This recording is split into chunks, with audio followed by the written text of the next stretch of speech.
દોસ્તો, Reliance ઇન્ડસ્ટ્રીના chairman અને દેશના સૌથી અમીર વ્યક્તિ મુકેશ અંબાણીના માતા કોકિલાબેન અંબાણીને તો તમે ઓળખો જ છો. દોસ્તો, આજના વિડીયોમાં કોકિલાબેનની એવી વાત જણાવવા જઈ રહ્યા છીએ જેને જાણીને તમે પણ કહેશો આ કેવી રીતે શક્ય બને. તો કઈ આ વાત ખાસ છે, ચાલો આજના વિડીયોમાં આપણે જાણીએ. વિડીયોમાં આગળ વધીએ તે પહેલા વિડીયોને એક લાઇક કરી દેજો અને ચેનલ પર પહેલીવાર આવ્યો હોય તો નીચે રહેલું બેલ આઇકન દબાવીને અમારી ચેનલને અવશ્ય સબસ્ક્રાઇબ કરી લેજો. દોસ્તો, કોકિલાબેન અંબાણી આજે કડકડાટ રીતે અંગ્રેજી બોલી શકે છે. તેમણે ગુજરાતી શાળામાં અભ્યાસ કર્યો હતો. એમણે 10મા ધોરણ પછી શાળા છોડી દીધી હતી દોસ્તો. ત્યારબાદ મુંબઈ પહોંચી ગયા અને બ્રિટિશ ભાષા સાથે જોડાઈ ગયા.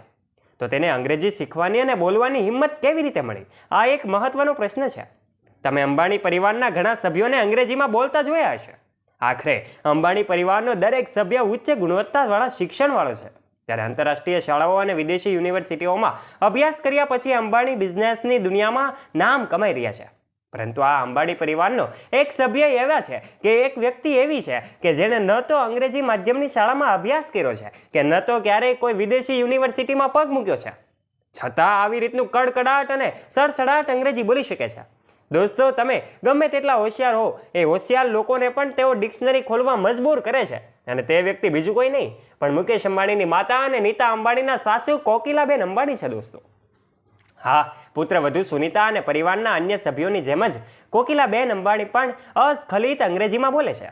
એનાથી પણ વિશેષ શું છે કે કોકિલાબેન વર્ષોથી અંગ્રેજી ભાષા બોલતા એમને આવડતું હતું અને એમને અંગ્રેજી કેવી રીતે બોલવું તે પણ આવડતું હતું. પરંતુ તમે એમ છતાં એ અંગ્રેજી શીખવા અને બોલવા માટે મક્કમ હતા. એમણે ધ્યેય હાંસલ કર્યા પછી જ રાહતનો શ્વાસ લીધો હતો. અમે તમને જણાવી દઈએ કે કોકિલાબેનનો જન્મ જામનગરમાં એક મધ્યમ વર્ગીય પરિવારમાં થયો હતો અને એમના પરિવારમાં શિક્ષણનું હંમેશા મહત્વ રહેતું હતું. આથી કોકિલાબેન 10મા ધોરણ સુધી ભણ્યા હતા. એમણે ગુજરાતી માધ્યમમાંથી જ અભ્યાસ પૂરો કર્યો હતો. આથી તેઓ અંગ્રેજી ભાષાથી અજાણ હતા દોસ્તો. પરંતુ ધીરુ સાથે એમના લગ્ન કર્યા બાદ તેઓ 10મા ધોરણ સુધી ભણ્યા હતા. ધીરુભાઈ અંબાણી કોકિલાબેનના જીવનના ઘણા ફેરફારો લાવ્યા છે અને ખાસ કરીને જ્યારે એમના ધીરુભાઈ અંબાણી બિઝનેસ સ્થાપનાના એ સંકલ્પ સાથે તેમના પરિવાર સાથે લંડનથી મુંબઈ શિફ્ટ થયા હતા. ધીરુભાઈના સંઘર્ષના સમયગાળા દરમિયાન કોકિલાબેન એમના સંઘર્ષના દરેક ડગલેને પગલે સાથ આપતા હતા. જ્યારે ધીરુભાઈ પણ એમની પત્નીને સફળ બિઝનેસમેન બનવા માટે પોતાનું લકી ચાર્મ માનતા હતા. ત્યારબાદ પણ ધીરુભાઈ અંબાણી દરેક નવા કામની શરૂઆત કોકિલાબેનના વરદ હસ્તે કરતા હતા દોસ્તો. તેઓ તેમને દરેક કાર્યક્રમમાં પોતાની સાથે લઈ જતા. પણ મુશ્કેલી એ વાતની હતી કે કોકિલાબેનને અંગ્રેજી આવડતું નહોતું. તેથી મુંબઈના એ વાતાવરણને અનુરૂપ થવા માટે એને અંગ્રેજી જાણવું પડ્યું જરૂરી હતું. અને જરૂરી બનતા જ ધીરુભાઈએ કોકિલાબેનને અંગ્રેજી શીખવા માટે કહ્યું. કોકિલાબેન પણ જે શિક્ષકો પાસે આવતા હતા તેઓ પણ આશ્ચર્ય પામી જતા. પછી થોડી જ વારમાં કોકિલાબેન માત્ર અંગ્રેજી જ નહીં પણ અસ્ખલિત રીતે અંગ્રેજી બોલતા થયા. અને તમને જણાવી દઈએ કે 92 વર્ષના કોકિલાબેન અંબાણી પોતાની સ્ટાઇલથી દરેકને મનાવી લેશે. ગ્રેસ કોકિલાબેનની ડ્રેસિંગ સ્ટાઇલ પણ અનોખી રહી છે દોસ્તો. કોકિલાબેન હંમેશા પિંક કલરની સાડીમાં પહેરેલા જોવા મળે છે. ફેશન અને સ્ટાઇલની બાબતમાં પણ કોકિલાબેન એમની મોટી વહુ નીતા અંબાણીથી પણ ઓછા નથી.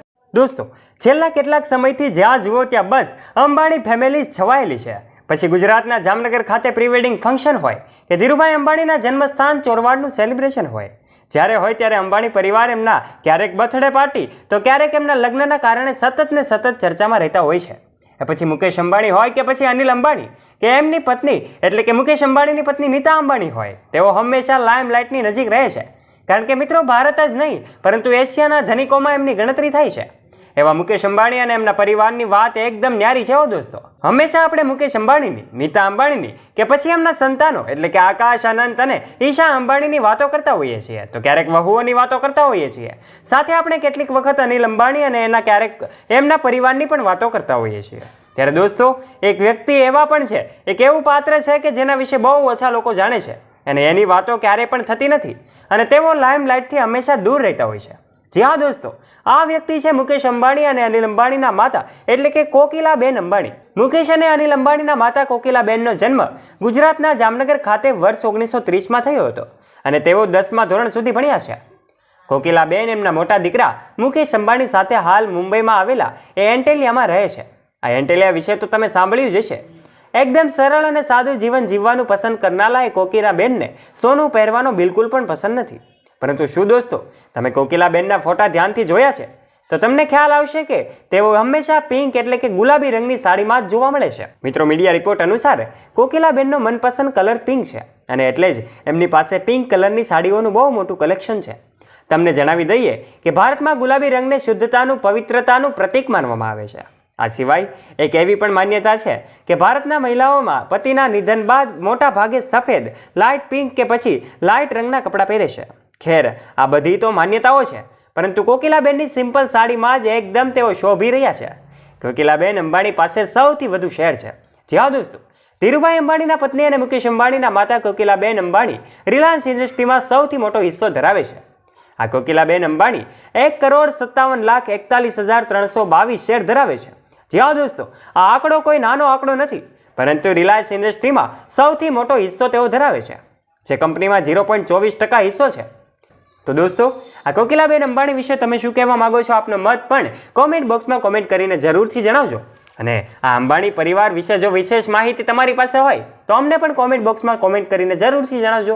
વિડીયોને એક લાઇક કરી દેજો, તમારા ગ્રુપમાં શેર કરી દેજો અને આવા જ નોલેજેબલ, રોચક અને રસપ્રદ વિડીયોઝ નિહાળવા માટે અત્યારે જ અમારી ચેનલ ધ ડીએ મોટિવેશનને નીચે રહેલું બેલ આઇકન દબાવીને અવશ્ય સબસ્ક્રાઇબ કરી લેજો, જેનાથી આવા જ રોચક અને રસપ્રદ વિડીયોઝની નોટિફિકેશન્સ મળતી રહે આપને સૌથી પહેલા.